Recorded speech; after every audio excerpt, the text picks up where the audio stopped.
High above Manhattan, in a penthouse that stretched wider than most people's entire homes, billionaire Damien Voss stood before his live-in maid and delivered 3 cold words: "You're fired." It was only a test, one he'd given to every staff member that month. But Lena Brooks didn't beg. She didn't cry. She didn't defend herself. Instead, she whispered something that made the most powerful man in New York City go completely still. "Please let me finish the room first. The children shouldn't come home to a mess." Then she added softly, "And please don't tell them I'm leaving. They've lost too much already." Lost too much? Damien's blood ran cold.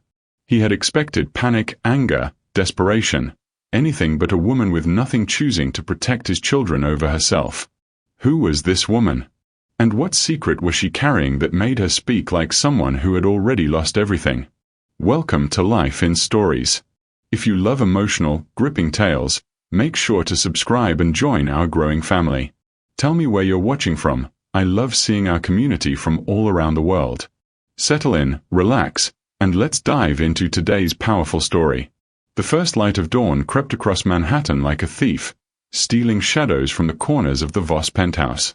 63 floors above the waking city, Damien Voss stood motionless before floor-to-ceiling windows, watching the world below move in patterns he had long ago learned to predict. His reflection stared back, steel-gray eyes, jaw carved from granite, not a single dark hair out of place. At 42, Damien Voss commanded a global investment empire worth $14 billion. He had destroyed competitors, rebuilt industries, and never once apologized for any of it. He checked his Patek Philippe. 6:47 a.m. 13 minutes until the household staff began their morning rotations. The penthouse operated like a Swiss timepiece. Head housekeeper Mrs. Chen arrived at 7 sharp. Chef Bernard prepped breakfast by 7:15. The twins' nanny, dismissed last week after failing his test, had already been replaced. Security rotated every 6 hours. Gardeners maintained the rooftop terrace on Tuesdays and Fridays. And then there was Lena Brooks. Damien turned from the window, his Italian leather shoes silent against marble floors. He moved through the living room, a cathedral of modern minimalism, past artwork worth more than most people earned in lifetimes, past furniture selected by designers he'd never bothered meeting. Pressure reveals character. His father's voice echoed through decades, sharp as the day Victor Voss first spoke those words. Damien had been 12, standing in his father's study after being caught sharing test answers with a struggling classmate. Victor hadn't yelled. He never yelled. Instead, he'd smiled coldly and arranged for young Damien to discover that same classmate had been paid by a rival family to befriend him, to find weaknesses worth exploiting. "Everyone wears masks, son," Victor had said, pouring whiskey he wouldn't share. "Your job is to create pressure. Pressure cracks masks. Only then do you see what's underneath." Damien learned. He tested friends, employees, lovers, everyone. Those who crumbled under pressure revealed their true selves: desperate, greedy, manipulative. Those rare few who held steady earned positions in his inner circle. But most crumbled. For the past month, Damien had systematically tested his household staff. The method was simple: call them into his study, deliver a cold termination, and observe their unfiltered reaction. The results confirmed everything Victor Voss had taught him. Mrs. Chen had begged, invoking 20 years of loyal service while her eyes calculated severance packages. Chef Bernard had raged, threatening to expose Damien's dietary restrictions to tabloids. The gardener had wept. The previous nanny had offered, Damien's jaw tightened at the memory, services beyond childcare. Everyone had an angle. Everyone performed until performance became impossible. Only one remained untested: Lena Brooks.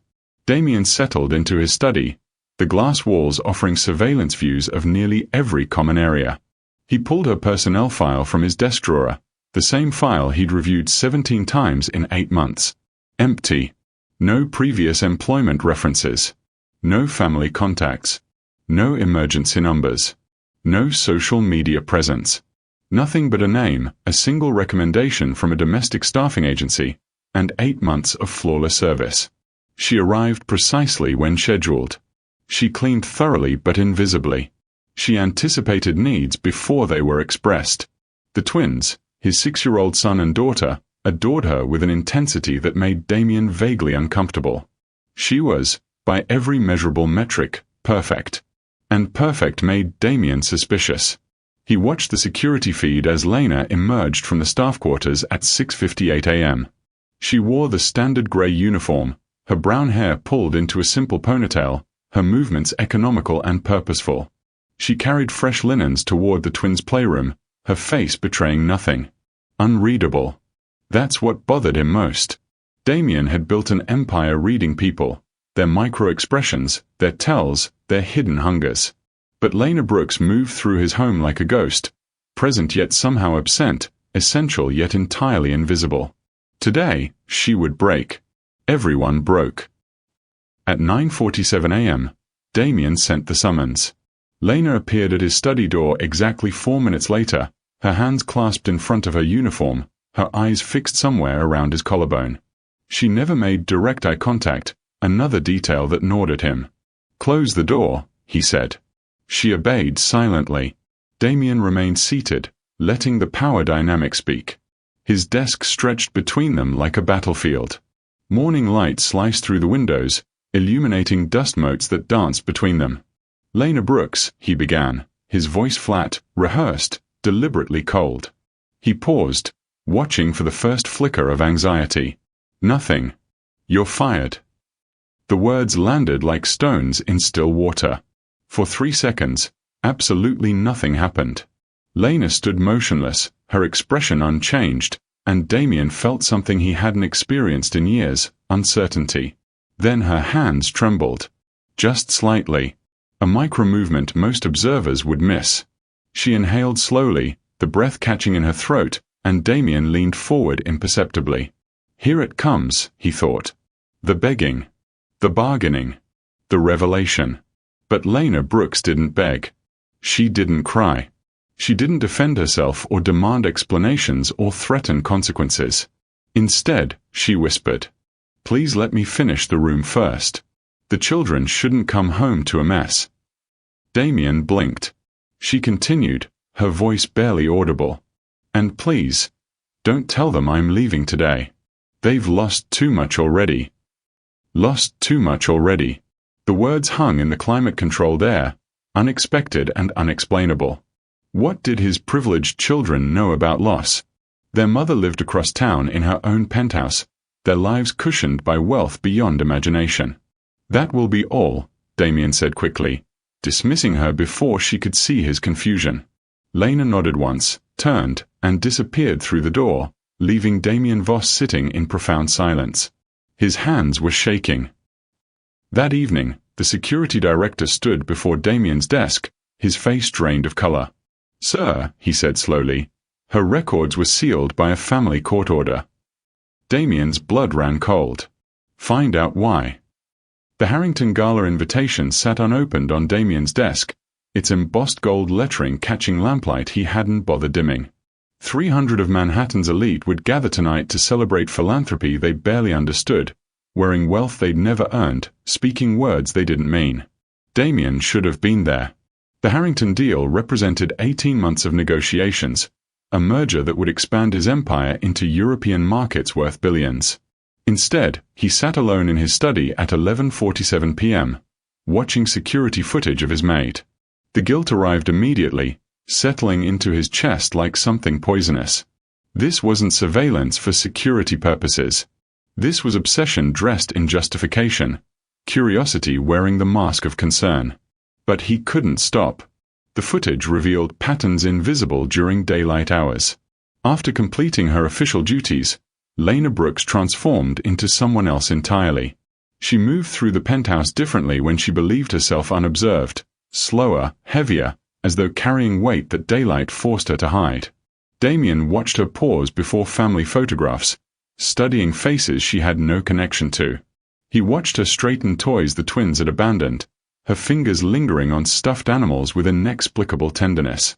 He watched her stand at windows, staring at city lights with an expression he could only describe as grief. She wasn't merely working in his home. She was haunting it. The timestamp read 1:17 a.m. when the footage made Damien lean forward, his breath catching unexpectedly. Lena sat cross-legged in the twins' playroom, surrounded by scattered craft supplies and silence. In her lap, she held Oliver's torn backpack, the dinosaur-themed bag his son had ripped during yesterday's tantrum and immediately forgotten. She was sewing it. At 1 a.m, with no audience and no obligation, Lena Brooks was repairing something a wealthy child would simply replace. Her needle moved with practiced precision, green thread weaving through canvas, her lips moving silently. Damien increased the volume, straining to hear through ambient static. "He would have liked this color, Mom."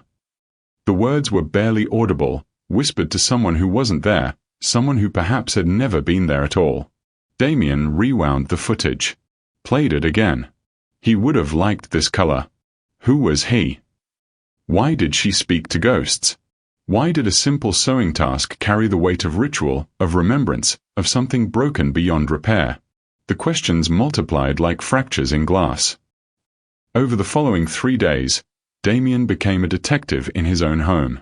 He adjusted his schedule to cross paths with Lena naturally, morning coffee in the kitchen when she cleaned the living room, evening work in his study when she organized the library.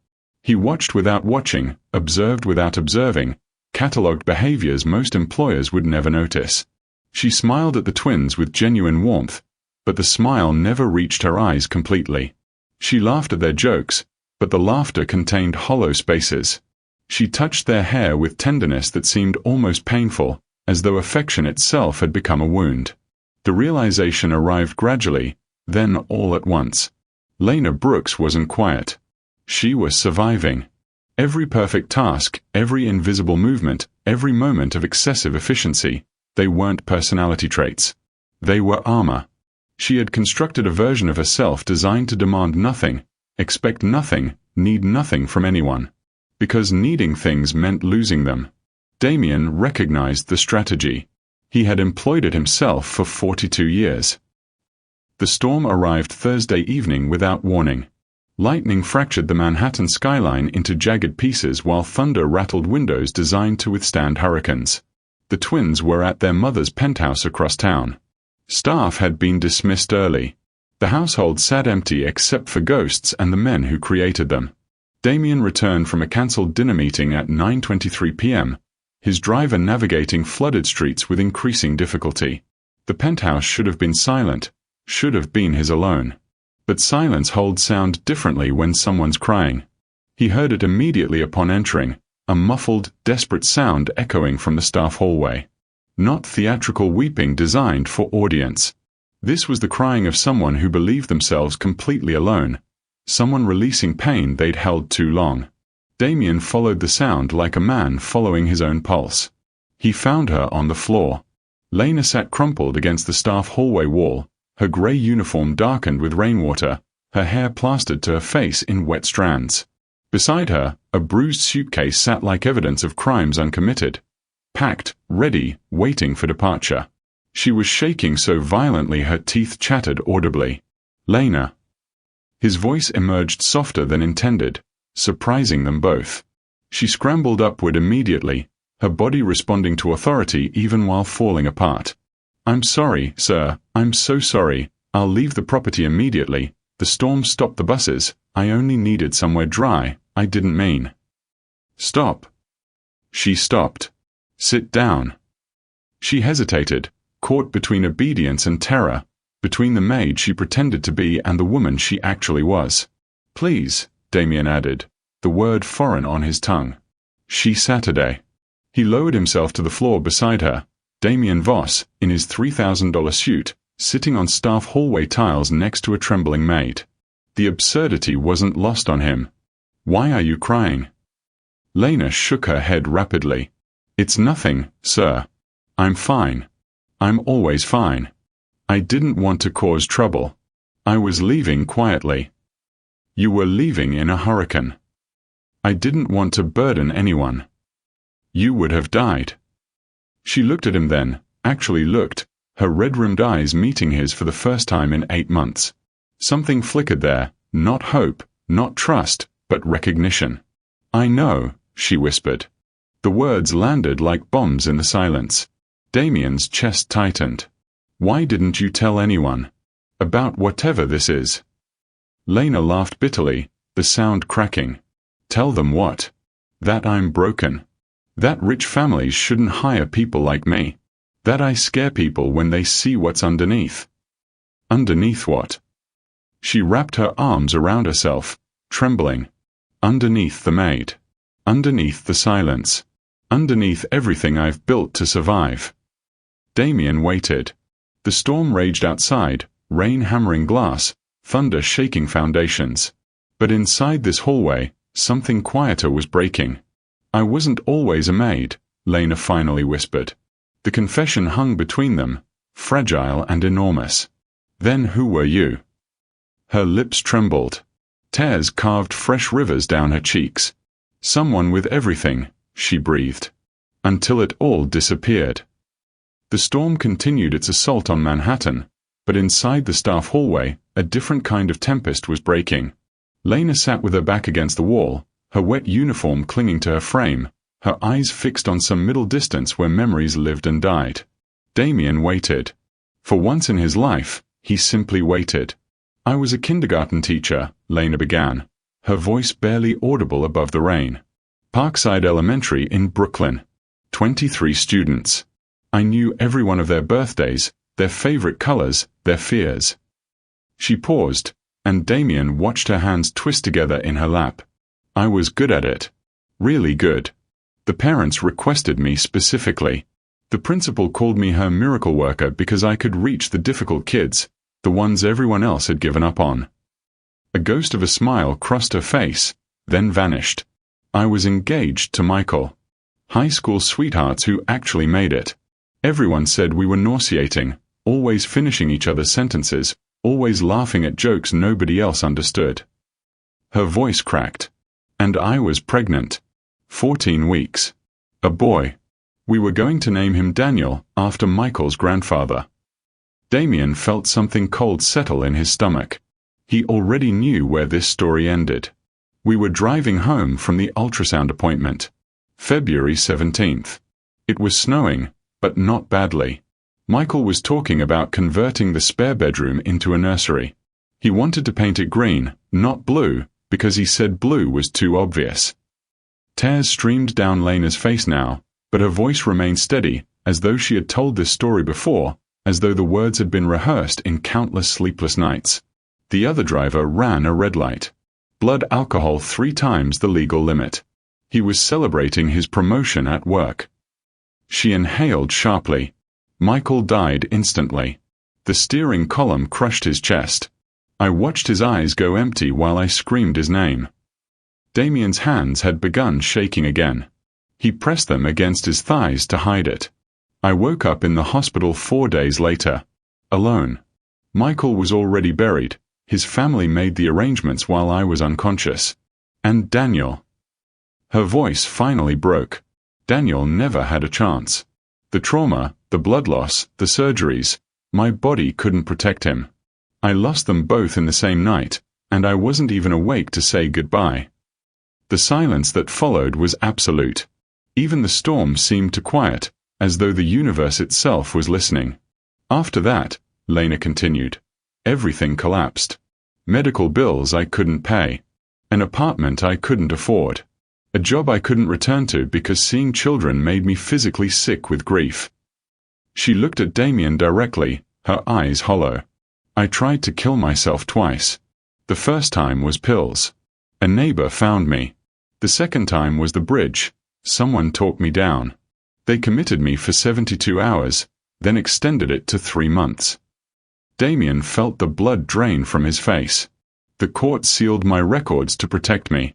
They said I needed a fresh start, that my past shouldn't follow me forever. But records don't erase memories. Sealed files don't unseal hearts. She laughed bitterly. I became a maid because it was the only job I could get. No interviews asking about gaps in employment. No emotional explanations required. Just show up, clean, disappear. Exist without existing. Her eyes met his again. Your children reminded me that I could still love something. But I was terrified. Terrified that you'd find out what I was. Terrified that broken people don't belong in beautiful homes. The confession ended, leaving devastation in its wake. Damien sat motionless, processing words that had shattered every assumption he'd ever made about the woman before him. His test, his stupid, cruel, unnecessary test, had ripped open wounds she'd spent 2 years desperately trying to heal. Shame flooded through him, hot and unfamiliar. "Lena," he said, his voice rough. "I'm sorry." She shook her head immediately. "Don't. Please don't pity me. Pity is worse than firing. I'd rather be homeless than be someone's charity case." "This isn't pity." "Then what is it?" Damien struggled for words he'd never learned to speak. His father had trained him in negotiation, manipulation, domination, never vulnerability, never confession, never the simple, terrifying act of admitting fault. "I was raised by a monster," he finally said. Lena's eyes widened slightly. "My father believed that trust was weakness, that love was leverage, that the only way to truly know someone was to break them and see what spilled out." He exhaled slowly. "He tested me constantly. Failed business deals he orchestrated to build character. Friendships he sabotaged to prove that loyalty was a myth. He once told me my mother's death was a blessing because grief was merely emotional inefficiency." Lena's hand moved slightly, an unconscious gesture of comfort she stopped before completing. "I inherited his philosophy," Damien continued. "I tested everyone. Employees, partners, lovers, everyone faced pressure until they cracked. I thought it was strength. I thought it was wisdom." He met her eyes. "But everything I thought was strength is actually fear. Fear of being betrayed like my father was. Fear of loving something that could be taken away. Fear of becoming someone who could be hurt." The admission hung between them, raw and real. "Your test didn't break me," Lena said softly. "I was already broken. You just reminded me that I was." "That's not." "But it also reminded me of something else." She wiped her eyes. "When you fired me, my first thought wasn't about myself. It was about Oliver and Sophie. About whether they'd understand. About whether they'd think I abandoned them." She smiled through tears. "I didn't know I could still care about something until I cared about them. Your children saved me without knowing it." Damien stood abruptly, then extended his hand to her. "You're not fired, Lena. You never were." She stared at his hand like it might contain poison. "I'm not offering charity," he said firmly. "I'm offering recognition. You're the only person in this household, in my entire life, who faced pressure and responded with selflessness instead of survival." He kept his hand extended. "Private room upstairs, not staff quarters. Household manager position. Double salary. Full benefits, job security, and my word that you will never face another test." Lena took his hand slowly, rising to her feet. "Why?" she whispered. "Why would you do this?" Damien considered the question carefully. "Because you showed me what strength actually looks like. Not the kind my father worshipped. The kind that protects others while bleeding. The kind that loves things even when loving them hurts." Tears spilled down her cheeks again, but these were different, cleaner somehow, carrying relief instead of grief. "I don't know how to accept kindness," she admitted. "I've forgotten the language." "Then we'll learn together." 3 hours later, Damien stood in the doorway of the newly prepared guest suite, watching Lena sleep. She lay curled beneath covers that cost more than her previous month's salary, her face finally peaceful, her breathing finally steady. The storm had passed. Dawn approached. And Damien Voss, billionaire, empire builder, emotional fortress, realized something that terrified him completely. For the first time in 42 years, he cared about someone other than himself. The transformation began in small moments, invisible to those who didn't know where to look. 3 weeks after the storm, Damien Voss arrived at his office 45 minutes late. His executive assistant nearly called emergency services, convinced something catastrophic had occurred. In 14 years, Damien had never been late, not once, not for illness, not for tragedy, not for anything. But that morning, Sophie had asked him to braid her hair like Miss Lena did. Damien didn't know how to braid hair. He had never learned, never considered it worth learning, never imagined his fingers capable of such gentle work. So he sat on his daughter's bedroom floor for 45 minutes, watching YouTube tutorials on his phone while Sophie giggled at his fumbling attempts. The braid was crooked, uneven, technically a disaster. Sophie wore it to school like a crown. The household staff noticed changes they couldn't explain. Damien began saying please and thank you, words that had previously seemed beneath him. He learned Chef Bernard's daughter was applying to culinary school and offered to write a recommendation letter. He asked Mrs. Chen about her husband's hip surgery and actually listened to the answer. Most remarkably, the tests stopped entirely. No more fake firings. No more pressure experiments. No more cruel theater designed to expose weakness in people who had none to spare. When the new gardener accidentally destroyed $3,000 worth of imported roses, Damien simply said, "Replace them when you can. Everyone makes mistakes." The gardener nearly fainted. Lena's transformation unfolded more gradually, like flowers opening after endless winter. She moved into the upstairs guest suite, now permanently hers, with nothing but her bruised suitcase and the weight of memories she was slowly learning to carry differently.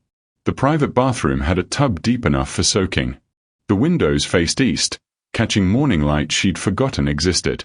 For the first week, she barely slept.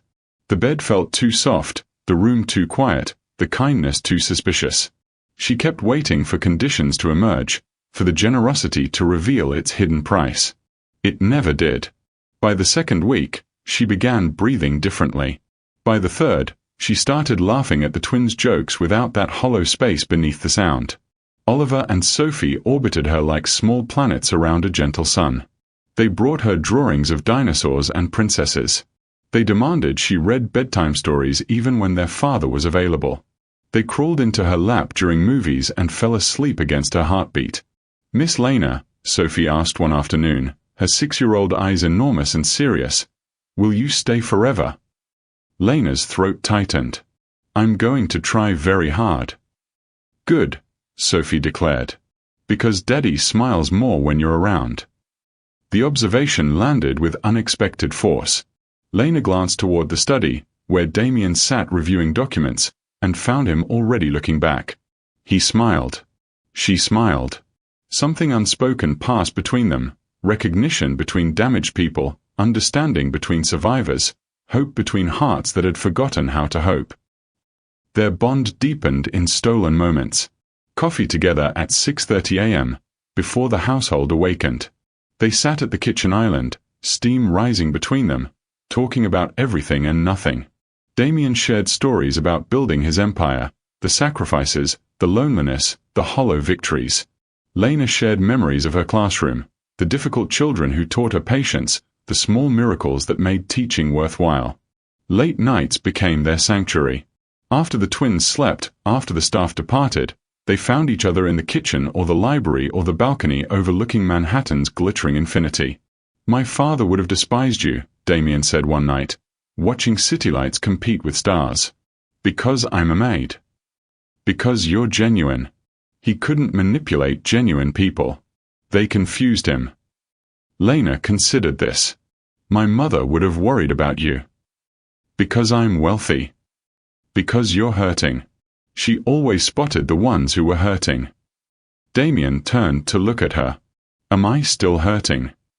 Lena studied his face, the hard lines softening, the steel eyes warming, the armor developing cracks that let light through. "Less," she said honestly. "But healing isn't linear. Some days will be harder." "You sound like a therapist." "I've had enough of them." They laughed together, the sound mixing with midnight wind. On a gray Tuesday afternoon, Damien visited his father's grave for the first time in 7 years. Victor Voss lay beneath imported Italian marble in a cemetery designed to impress even the dead. The headstone proclaimed him beloved father and visionary leader. Lies carved in stone, permanence granted to fiction. Damien stood before the grave, hands in his pockets, rain threatening from clouds that matched his mood. "I'm ending it," he said quietly. "The tests. The cruelty. The philosophy you beat into me. It ends with my generation.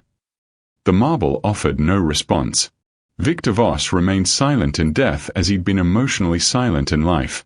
A woman showed me what strength actually looks like, Damien continued. She lost everything, husband, child, future, hope, and she still protected my children before protecting herself. She still loved things that could hurt her. She still chose kindness when cruelty would have been easier. His voice cracked unexpectedly. That's strength, Father. Not your pressure tests. Not your manipulation games. Not your emotional brutality disguised as wisdom.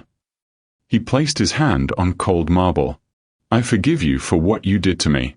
But I'll never become you. He walked away without looking back. The emotional climax arrived unexpectedly, as such moments often do. Lena was teaching Damien to sew, a skill he'd dismissed as beneath him until watching her repair Oliver's backpack with such tenderness. They sat together in the playroom, surrounded by scattered fabric and children's laughter, their fingers accidentally brushing as she guided his needle. You matter to me. The words escaped before Damien could stop them. Lena's hand stilled.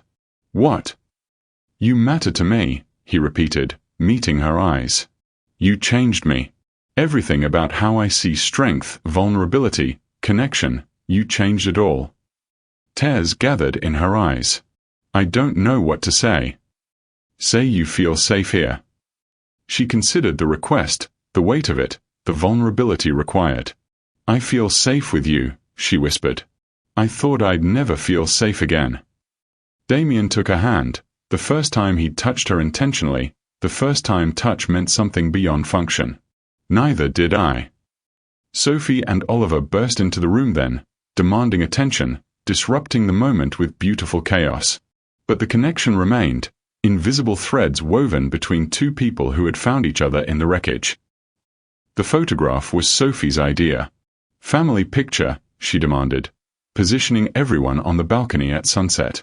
Damien, Lena, Oliver, Sophie, arranged against Manhattan's golden horizon like a portrait of something none of them had expected to find. The camera timer clicked. They looked like a family. Later, after the twins were sleeping and the penthouse had settled into peaceful quiet, Lena stood alone on the balcony, watching darkness claim the city. Damien approached silently, draping a warm blanket around her shoulders. Thank you, she whispered. He stood beside her, close enough to feel her warmth. No, he replied quietly, watching stars emerge. Thank you for showing me what real strength looks like. The city sparkled below them. Above, the sky stretched infinite with possibility. And two broken people, standing together at the edge of everything, finally understood that strength wasn't the absence of wounds. It was choosing to heal anyway. Thank you so much for watching. If this story moved you, don't forget to like, share, and subscribe for more amazing tales every week. Drop a comment telling me where you're watching from. I always read them. Your support means everything. See you in the next story.